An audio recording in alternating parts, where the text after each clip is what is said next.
India will not bow down, we will not yield to the pressure of America என்பதை வெளியுறவுத்துறை சொல்லியிருக்காங்க. மோடியோட speech, இன்னைக்கு கொடுத்த ஸ்பீச் ரொம்ப வைரலா போயிட்டு இருக்கு. அதுல இந்தியாவில் இருக்கக்கூடிய விவசாயிகள், மீனவர்கள், இவர்களுடைய நலன் தான் எனக்கு முக்கியம், அதுக்காக நாங்க ஒரு பெரிய விலை கொடுக்க நேரிடும் என்று எங்களுக்கு தெரியும், எங்க மேல அவ்வளவு பிரஷர் இருக்கு, அதற்கெல்லாம் இந்தியா ஒருபோதும் அடிபணியாது என்று ஸ்பீச் இன்னைக்கு கொடுத்திருக்காரு. मेरे देश के किसानों के लिए, मेरे देश के मछुआरों के लिए, मेरे देश के पशुपालकों के लिए आज भारत तैयार है.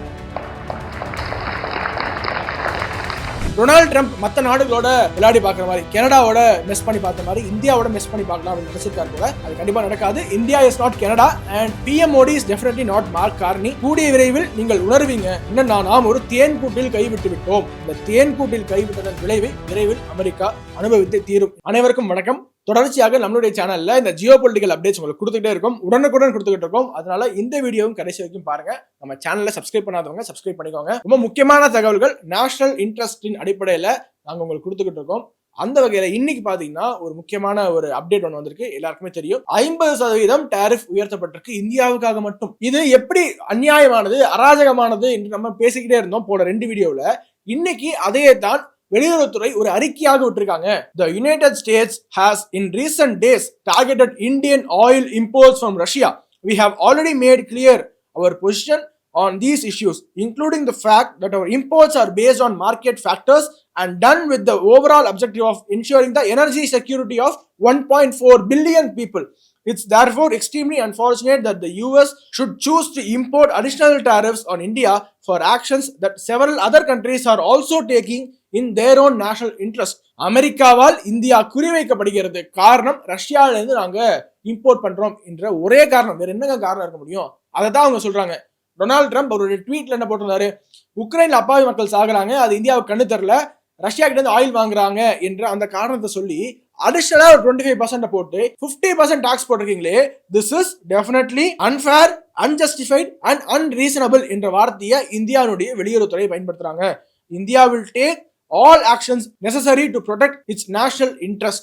இந்தியா தனது பாதுகாப்பை, தேசிய பாதுகாப்பை உறுதி செய்வதற்காக தன்னுடைய 140 கோடி இந்தியர்களுடைய எனர்ஜி செக்யூரிட்டியை என்ஷோர் பண்றதுக்காக அனைத்து முயற்சிகளையும் மேற்கொள்ளும். India will not bow down, we will not yield to the pressure of America என்பதை வெளியுறவுத்துறை சொல்லியிருக்காங்க. அமெரிக்கா தொடர்ச்சியாகவே இந்தியாவுக்கு எதிராக தான் செயல்பட்டு இருக்காங்க. ஹிஸ்டாரிக்கலி எடுத்து பார்த்தாலும் கூட 1971 வார் அப்ப கூட அமெரிக்கா பாகிஸ்தானுக்கு உதவி செய்தது, இந்திரா காந்தியை மிரட்டியது. அமெரிக்கன் படைகள் இந்திய எல்லைக்கு வருவதற்குள்ள நம்ம பங்களாதேஷ் வார ஜெயிச்சிட்டோம். அது இந்தியாவுடைய ஒரு மிகப்பெரிய சக்சஸ் ஆக இன்றளவும் பார்க்கப்படுகிறது. அமெரிக்காவோட CIA மற்றும் ஒட்டுமொத்த உளவு ஸ்தாபனங்களுடைய கண்ல மண்ணை தூவி பொக்ரான்ல அணுகுண்டு சோதனையை வெற்றிகரமாக நடத்தி முடிச்சோம். அதற்கப்புறமாவும் கூட தொடர்ச்சியாக இந்தியாவுடைய வளர்ச்சி உலகத்திலே அவ்வளவு ஃபாஸ்டாக இருக்கு. டொனால்ட் ட்ரம்ப் சொன்னார்ல, கண்ணை மூடிக்கிட்டு இந்தியா டெட் எக்கானமின்ட்டு, அந்த மாதிரி இல்லாம உண்மையிலேயே இந்தியா பாத்தீங்கன்னா the fastest growing மேஜர் எக்கானமியா இருக்கிறதுனாலையும், இன்னும் பல்வேறு துறைகள்ல இந்தியா அமெரிக்காவுக்கு ஒரு மேஜர் காம்படிட்டரா வர்றதாலையும், இந்தியா ஒரு குளோபல் சூப்பர் பவர் ஆகிறதாலையும் அமெரிக்காவுக்கு இந்தியா மேல எப்பவுமே ஒரு பொறாமை இருந்துகிட்டே தான் இருக்கு. அதை தவிர ரீசெண்டான ஒரு டெவலப்மெண்ட் நீங்களே பார்த்திருப்பீங்க. பாகிஸ்தானுடைய ஃபேக் மார்ஷல் ஆசிம் முனீரை கூப்பிட்டு ஒரு விருந்து வச்சாங்க அமெரிக்காவில். ஆசிம் முனீரனுடைய ஒரு தூண்டுதலாக இருக்குமோ? On the table Asim Munir வந்து ஒரு டிமாண்ட் வச்சிருப்பாரு. Okay Trump, listen to me, நான் என்னோட ஒட்டுமொத்த நாட்டையும் உனக்கு வித்தர்றேன், எழுதி தரேன். நீ ஈரானை கவுண்டர் பண்ணுமா, என் நாட்டுல இருந்து கவுண்டர் பண்ணிக்கோ. சைனாவை கவுண்டர் பண்ணுமா, என்னோட ஒட்டுமொத்த நாடு உனக்கானது தானே, அதை எடுத்துக்கோ, இதை எடுத்துக்கோ. அடுத்து ரஷ்யாவை கவுண்டர் பண்ணுமா, அதுக்கும் எங்களோட நாட்டை யூஸ் பண்ணிக்கோ, எல்லாத்துக்கும் பண்ணிக்கோ. உங்களுக்கு என்ன ரெக்கமெண்ட் பண்ணுமா? நோபல் பீஸ் பிரைஸ், டொனால்ட் ட்ரம்ப்புக்கு நோபல் பீஸ் பிரைஸ் நான் அறிவிக்கிறேன், ரெக்கமெண்ட் பண்றேன் என்று ஆசிம் முனீர் சொல்லிட்டு போயிட்டாரு. ஒருவேளை ஆசிம் முனீரும் பிளஸ் பாகிஸ்தானோட தூண்டுதலின் பேரிலும் டொனால்ட் ட்ரம்ப் இப்படி பண்றாரா என்பது ஒரு கேள்விக்குறி. ஏன்னா நீங்க பாருங்க, யாராவது ஒரு அறிவுள்ள ஆளு பாகிஸ்தான்ல இருந்து நான் என்ன வாங்குறேன், ஆயில் வாங்குறேன்னு சொல்லுவாங்களாங்க? பாகிஸ்தானோட ஆயில் ரிசர்வ் ஆனது 0.02% ஆஃப் த குளோபல் ஷேர். அவனோட அந்த ரிசர்வ் பாத்தீங்கன்னா 3 நாளைக்கு கூட தாங்காது. அப்பேற்பட்ட நாடு வேணா பஜ்ஜியை புடிஞ்சு அந்த ஆயில் இருக்கு இல்லையா, அவங்க நாட்டு நிறைய பஜ்ஜி போடுவாங்க, அந்த ஆயில் வேணா விற்கலாமே தவிர இவங்களால யுஎஸ்னுடைய எண்ணெய் தேவைகளை பூர்த்தி செய்யும் விதமாக ஆயில் எக்ஸ்போர்ட் பண்ண முடியுமா? அவன் என்ன வெஸ்ட் ஏஷியாவா? வெஸ்ட் ஏஷியால தான் அவ்வளவு எண்ணெய் கிடங்குகள் இருக்கு, அங்கே இருந்தாலும் நாங்க ப்ரொக்யூர் பண்றோம்னா லாஜிக் இருக்கு. இல்ல ட்ரம்ப்புக்கு ஈகோ ஹர்ட் ஆயிருக்குமா அப்படிங்கிற ஒரு சந்தேகம் எழுதுங்க. கனடாவுக்கு G7 மாநாட்டிற்காக மோடி போயிருக்காரு. அப்போ ட்ரம்ப் வந்து போன்ல இவ்வளவு தூரம் வந்துட்டீங்க, அப்படியே யூஸ் கொண்டு போங்க அப்படின்னு கூப்பிட்டுருக்காரு. மோடி இல்லப்பா, நீங்க திடீர்னு கூப்பிட்டா என்னால வர முடியாது, எனக்குன்னு நிறைய ப்ரோக்ராம்ஸ் இருக்கும்ல, உங்களுக்கு என்ன மறைமுக அஜெண்டா அப்படிங்கிறது எனக்கு தெரியல. ஏன்னா அந்த டைம்ல தான் ஆசிம் முனீரையும் அவங்க அங்க இன்வைட் பண்ணியிருந்த டைம். மோடியும் அங்க போய் ஆசிம் முனீரும் அங்க போய் 2 பேரையும் அப்படி ஒரு போட்டோல டொனால்டு ட்ரம்ப் இப்படி வாங்க, இந்த சிங்கம் படத்துல வர மாதிரி கை கொடுங்க, கட்டி பிடிங்க அப்படின்ட்டு ஒரு சமாதான பேச்சுவார்த்தை நடத்தி அதை அப்படியே ஒரு போட்டோ ஷூட் பண்ணி, நான் சொன்ன போது நம்மள நீங்க, நான் தான் சமாதானப்படுத்துறேன், இந்தியா பாகிஸ்தான் இடையில சீஸ்ஃபயர் அக்ரிமெண்ட்டுக்கு நெகோசியேட் பண்ணது நான் தான் அப்படின்னு விட்டாலும் விட்டுருப்பீங்க. அதனால அந்த இதெல்லாம் தெரிந்து கொண்டு டொனால்டு ட்ரம்ப் அவர்களை என்னால் இப்போது வர முடியாது, நான் அப்புறமா வரேன் என்று நரேந்திர மோடி அவர்கள் சொல்லிட்டு இந்தியாவுக்கு வந்தாரு. அப்போ ஒரு ஈகோ ஹர்ட் ஆயிருக்குமா அப்படிங்கிற ஒரு கேள்வி இருக்கு. இப்படி எல்லாம் நியாயம் பேசுற அமெரிக்கா அவங்க ரஷ்யா கிட்ட இருந்து இறக்குமதி பண்ணாம இருக்காங்களா, இம்போர்ட் பண்ணாம இருக்காங்களா, இல்ல ட்ரேட் பண்ணாம இருக்காங்களா, பைலாட்டரல் அக்ரிமெண்ட் இல்லாம இருக்கா, இல்ல அக்ரிமெண்டே இல்லாம இருக்கா அப்படின்னு பார்த்தோம்னா அவ்வளவு வாங்குறாங்க. அவர்களுடைய அணு ஆயுதத்துக்கு தேவையான நிறைய மெட்டல்ஸ் வாங்குறாங்க, உரேனியம் வாங்குறாங்க, பலேடியம் வாங்குறாங்க, இன்னும் நிறைய இம்போர்ட்ஸ் அங்கே நடந்துகிட்டே இருக்கு. ஃபர்டிலைசர்ஸ் வாங்குறாங்க, கெமிக்கல்ஸ், ரொம்ப முக்கியமான கெமிக்கல்ஸ் ரஷ்யா கிட்ட இருந்து வாங்குறாங்க. இதைத்தான் நேற்றுக்கு நம்மளுடைய இந்தியாவை சேர்ந்த ஒரு செய்தியாளர், ANI செய்தி நிறுவனம் இருக்கு, அதோட ஒரு செய்தியாளர் ட்ரம்ப் கிட்ட நேரடியா போய் கேட்டதுக்கு என்ன சொன்னாரு? India says that the US imports Russian uranium, chemicals, fertilizers while criticizing their energy imports. Your response to that, sir? I don't know anything about it. I'd have to check, but we'll get back to you on that. ஐயோ அது தெரியல, நான் பாக்குறேன், I'll get back to you. America வந்து ரஷ்யாவோட deal பண்றது தெரியாதான். அந்த நாட்டு அதிபருக்கு ரஷ்யா கிட்ட இருந்து நம்ம டீல் பண்ணிட்டு இருக்கோம், அங்கிருந்து இம்போர்ட் பண்ணிட்டு இருக்கோம் கூட தெரியாத ஒரு அதிபர் வச்சிருக்கீங்களேடா அப்படின்னு கேட்க தோணுது. பட் ஓகே, ஸ்டில் இன்னைக்கு அதே மாதிரி இன்னொரு கேள்வி ட்ரம்ப் கிட்ட போய் கேட்கப்படுது. என்ன தெரியுமா, சைனா கூட தான் ரஷ்யா கிட்ட இருந்து இம்போர்ட் பண்றாங்க, ஆனா நீங்க குறிப்பாக இந்தியாவை மட்டுமே டார்கெட் பண்ணி அவங்கள சிங்கிள் அவுட் பண்றதுக்கான காரணம் என்ன என்று கேக்குறாங்க.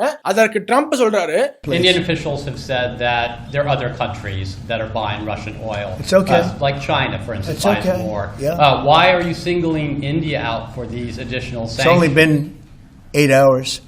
So let's see what happens over the next. Sanctions. You're going to see a lot more. So this is a taste of. You're going to see a lot more. You're going to see so much secondary sanctions. Yes, ma'am. Sorry. அதுக்கு reply என்ன கொடுக்குறாரு பாருங்க Donald Trump. ஒரு 8 மணி நேரம் தான் இருக்கு நாங்க tariff போட்டு, இன்னும் நிறைய செகண்டரி டாரிஃப்ஸ் போடுவோம், வெயிட் பண்ணி பாருங்க அப்படிங்கிறாரு. இன்னும் போடுவீங்களா? அப்படி டாரிஃப் போடுறதா இருந்தா நான் சொல்றேன், ஒரு சில நாடுகள் இருக்கு, யூரோப்பியன் யூனியன் உட்பட ஒரு சில நாடுகள் இருக்கு, அந்த நாடு மேல போடுங்களேன். ரஷ்யா கிட்ட இருந்து க்ரூட் ஆயில் அதிகபட்சமா வாங்குறது 2025ஆம் ஆண்டு 47% சைனா, 38% இந்தியா, 6% தான் யூரோப்பியன் யூனியன். ஓகேவா? பாரு, யூரோப்பியன் யூனியன் கம்மியா தானே இருக்கு அப்படின்னு கேக்குறீங்கல்ல, இப்பனுங்க அதுக்கப்புறம் பாருங்க, who is buying Russia's LNG? Russia கிட்ட இருந்து LNG யாரு அதிகமா வாங்குறாங்கன்னு பாருங்க. First European union. ரஷ்யா கிட்ட இருந்து அதிகபட்சமாக யூரோப்பியன் யூனியன் 50%, 50% வாங்குது. சைனா 21% வாங்குது.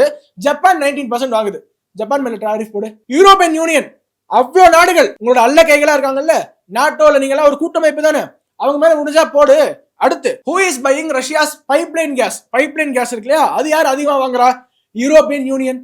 எவ்வளோ? 37%, சைனா 29%, டர்க்கி 27%. இப்படி க்ரூட் ஆயில் மட்டும் தான் ரஷ்யா கிட்ட இருந்து இவங்க யூரோப்பியன் யூனியன் கம்மியா வாங்குறாங்க. எல்என்ஜில இருந்து இன்னும் மற்ற நிறைய கேசஸ் யூரோப்பியன் யூனியன் ஃபர்ஸ்ட் இடத்துல இருக்காங்க, ரஷ்யா கிட்ட இருந்து இம்போர்ட் பண்ணக்கூடிய நேஷனாக. இந்த காசெல்லாம் வச்சு ரஷ்யா வந்து உக்ரைன்ல அப்பாவி மக்களை கொல்ல மாட்டாங்களா?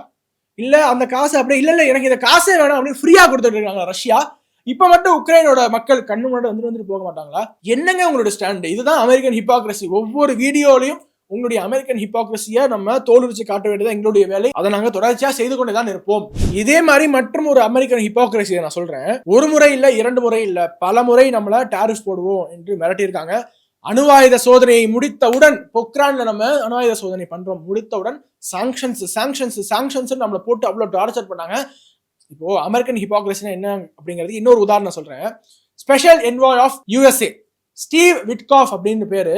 அவரு ரஷ்யாவில போய் புதின சந்திச்சு பேச்சுவார்த்தை நடத்துறாரு. அந்த ஸ்டீவ் விட்காஃப் அமெரிக்காவை சேர்ந்த ஸ்பெஷல் என்வாய். அவர் போய் அங்க பேச்சுவார்த்தை நடத்திட்டு இருக்கும் போதுதான் நம்மளுடைய அஜித் தோவலும் ரஷ்யாவில இருந்திருக்காரு. இது ஏதாவது ஒரு மெசேஜை கொடுக்குதா, இது என்ன அவுட்கம் வரும் அப்படிங்கறத நம்ம பொறுத்திருந்தா பார்க்க வேண்டும். அஜித் தோவலோட மீட்டிங்ல நம்ம S-400 சீக்கிரம் ப்ரொக்யூர் பண்றதுக்காகவும், ஆயில் டீல்ஸ்க்காகவும், இன்னும் நிறைய டிப்ளமேட்டிக் அண்ட் ஸ்ட்ராட்டஜிக் டைஸ்க்காகவும் நம்ம பேச்சுவார்த்தை நடத்திட்டு தான் இருக்கோம். India will not succumb to the pressure of USA அப்படிங்கிறத மீண்டும் இந்த இடத்துல நம்ம வலியுறுத்துறோம். உலகத்துல ஒரு புதிய வழக்கத்தை பாரத பிரதமர் அறிமுகப்படுத்தினாரு. அது என்னன்னா, ஒவ்வொரு முறையும் நம்ம ஆயில் வாங்கணும்னா, கச்சா எண்ணெய் வாங்கணும்னா, என்ன வாங்கணும்னாலுமே அதை அமெரிக்கன் டாலர்ஸ்ல வாங்கணும். இப்படி நம்ம அமெரிக்கன் டாலர் வச்சுக்கணும், அவன் நமக்கு வந்து ஆயில் கொடுப்பான், அதுக்கு நம்ம அமெரிக்கன் டாலர்ல பே அவுட் பண்ணணும், அவன் அதுக்கப்புறமா அதை மாத்திப்பான். இப்படி எவ்வளவோ நாடுகளோட அமெரிக்கன் டாலர்ஸ்ல நம்ம வர்த்தகம் செய்து கொண்டிருந்தோம். அதை அப்படியே மாத்தி நாம் எதற்காக அமெரிக்க டாலரை பயன்படுத்த வேண்டும்? அமெரிக்கா கிட்ட அந்த டாலர் எக்கானமி என்பது மட்டும் இல்லைன்னா the petrodollar economy of America என்று சொல்லுவாங்க. So if we try to break that petrodollar economy of America, the whole petrodollar economy of the US will start to shatter. அதனாலையும் கூட மோடியை பார்த்து ஒரு கோபம் ஒரு ஓரத்துல அமெரிக்காவுக்கு இருந்து கொண்டே இருக்கு. ஏன்னா இவன் மட்டும் வாங்கினா பரவாயில்ல, ஊரடங்குல நிறைய நாடுகள் இந்தியாவை பார்த்து நாங்களும் எங்களோட கரன்சில வாங்கிக்கிறோம், இல்ல இந்தியன் ருபீஸ்ல நாங்க ட்ரேட் பண்ணிக்கிறோம் அப்படின்னு சொல்ல ஆரம்பிச்சாங்க. என்னது இந்தியன் ருபீஸ்ல ட்ரேட் பண்றியா? நாங்க எதுக்கு இருக்கோம் உலகத்துல? நாங்க தானே பிக் பிரதர், நாங்க தானே பாஸ், நாங்க சொல்றதா நீ கேட்கணும் அப்படின்னு அமெரிக்காவுக்கு ஒரு கோபம் இருந்தாலும் இது எல்லாத்தையுமே தகர்த்தெறிந்து மோடி அவர்கள் தனக்கு என்ன தோன்றுகிறதோ, இந்தியாவுக்கு எது சிறந்தது என்று அவருக்கு புலப்படுகிறதோ அதை செய்து கொண்டேதான் இருக்கிறார். இன்னைக்கு கூட பாத்தீங்கன்னா பாரத பிரதமர் ஒரு முக்கியமான ஒரு ஸ்பீச் கொடுத்திருக்காரு. हमारे लिए अपने किसानों का हित सर्वोच्च प्राथमिकता है. भारत अपने किसानों के, पशुपालकों के और मछुआरे भाई बहनों के हितों के साथ कभी भी समझौता नहीं करेगा. और मैं जानता हूं व्यक्तिगत रूप से मुझे बहुत बड़ी कीमत चुकानी पड़ेगी, लेकिन मैं इसके लिए तैयार हूं. मेरे देश के किसानों के लिए, मेरे देश के मछुआरों के लिए, मेरे देश के पशुपालकों के लिए आज भारत तैयार है. மோடியோட ஸ்பீச், இன்னைக்கு கொடுத்த ஸ்பீச் ரொம்ப வைரலா போயிட்டு இருக்கு. அதுல இந்தியாவில் இருக்கக்கூடிய விவசாயிகள், மீனவர்கள், இவர்களுடைய நலன் தான் எனக்கு முக்கியம், அதுக்காக நாங்க ஒரு பெரிய விலை கொடுக்க நேரிடும் என்று எங்களுக்கு தெரியும், எங்க மேல அவ்வளவு பிரஷர் இருக்கு, அதற்கெல்லாம் இந்தியா ஒருபோதும் அடிபணியாது என்று ஸ்பீச் இன்னைக்கு கொடுத்திருக்காரு. பதிவோட இறுதியாக எப்பவும் சொல்வதை தான் இப்போதும் சொல்கிறோம், மீண்டும் சொல்கிறோம், உங்களுடைய பிரஷருக்கெல்லாம் அடிபணிஞ்சு போக இது பழைய இந்தியா இல்ல, இது மோடி தலைமையிலான புதிய இந்தியா. உங்களுடைய எல்லா பிரஷரையும் மீறி யூஎஸ் மட்டும் இல்ல, இன்னும் எத்தனை நாடுகள் இந்தியாவை டார்கெட் பண்ணாலும் சரி, இந்தியா தனக்கென்ற ஒரு ஆக்சஸை உருவாக்கி கொண்டது. ஜெய்சங்கர் அவர்கள் சொன்னது மாதிரி நம்ம யூஎஸோட ஆக்சஸ்லயோ இல்ல சைனாவோட ஆக்சஸ்லயோ போக வேண்டிய அவசியம் இல்ல. we are 1.4 billion people and we have our own access என்று ஜெய்சங்கர் சொன்னார் இல்லையா. நாம் 140 கோடி மக்கள், 1/5 of the global population. அப்படியெல்லாம் மிரட்டி பார்க்க முடியாது, நாங்கள் அடிபணிய மாட்டோம். நீங்க இப்படிதான் நிக்சன் பீரியட்ல இருந்து அமெரிக்கா டாரிஃப்னு மிரட்டி பார்த்தீங்க, இப்போது வரை அந்த மிரட்டல் டாக்டிக்ஸை விட மாட்டீங்க. தொடர்ச்சியாக நீங்க பாகிஸ்தானுக்கு ஆதரவா நின்று கொண்டு நீங்க ஏன் ரஷ்யாவோட வாங்குறீங்க, ரஷ்யாவோட உறவு பாராட்டுறீங்க என்று எங்களை பார்த்து கேள்வி வேற கேட்டுட்டு இருக்கீங்க. இது அனைத்திற்கும் ஒரு பதிலடி இந்தியா கொடுத்தே தான் தீரும். டொனால்டு ட்ரம்ப் மற்ற நாடுகளோட விளையாடி பார்க்குற மாதிரி, கனடாவோட மெஸ் பண்ணி பார்த்த மாதிரி இந்தியாவோட மெஸ் பண்ணி பார்க்கலாம் அப்படின்னு நினைச்சிருக்காரு போல. அது கண்டிப்பா நடக்காது. India is not Canada and PM Modi is definitely not mark Carney. கூடிய விரைவில் நீங்கள் உணர்வீங்க, என்னன்னா நாம் ஒரு தேன் கூட்டில் கைவிட்டு விட்டோம், அந்த தேன் கூட்டில் கைவிட்டதன் விளைவை விரைவில் அமெரிக்கா அனுபவித்தே தீரும் என்று சொல்லி விடைபெறுகிறோம். வணக்கம். வந்தே பாரத்.